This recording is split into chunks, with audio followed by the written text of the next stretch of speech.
Let's just keep going. Okay, yeah. Siddharth, would All you right. like to speak? I started our lasers about in 2013 in the spring. I was lucky enough to have attended lasers here at UCLA and also the ones in New York. It so happened that Victoria and I were in New York together when those lasers started. So, so I'm in a small liberal arts university, and for us, we don't have a problem where artists and scientists talk together. It happens all the time. So when I first suggested we'll start this, we now have a team of an artist, a religion person, the director of the Museum of Natural History, and myself. We organize our lasers together, and we organize one every month on the third Thursdays, and it coincides with the Tacoma Art Walk. So it's kind of part of the program where it's part of that. We shut down for the summer because the university shut down for the summer. So there are probably about 8 events over the year. Some of it happens at the local gallery in the university. There's an art gallery, and the other one happens at big art museum. So once a year, or maybe two times a year, we have it in a big museum space. We have on average between 40 and 80 people who come to these events. The university has granted us a budget, so we don't have a problem with budget for this. An event usually costs between $200 $400, depending on if we have. And then usually once a year we'll splurge on one speaker who will fly in and things like that.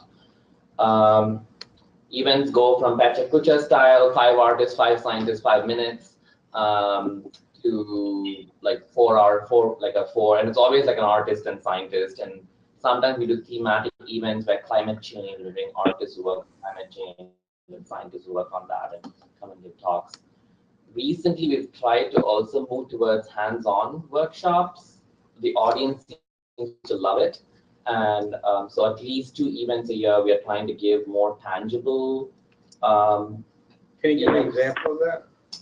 So for example, next month, I'm organizing a Makey workshop where we're going to use a hack into electronics and build and design devices for assisted movement. And so we're going to have like a designer and a scientist come and do a kind of a workshop on how to do this, and then they're going to create some work together. We also had like an extracting estrogen from urine. Miri Sang came and did that, and we had an 85-year-old man bring his urine from his and he brought his urine in. When he extracted urine using like wine bottles and 6 butts, and so yeah. But at the same time, it was all an artist was the one who kind of helped us like do all of it. So it kind of ranges, and our audience ranges from university students, so 18 to 80-year-olds. So university students, a lot of community members. Most of our community members are regulars.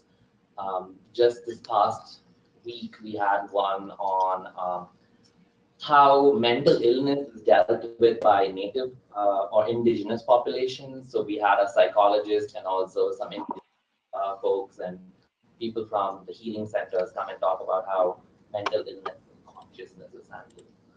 So it's thematic generally? It's usually thematic, but usually the themes range on who we can find. Yeah. Right. So are your speakers generally from your institution or primarily outside the institution? Every so often we get someone from our institution. Usually it's someone from the community, okay, or people who are coming to Seattle. So. Okay.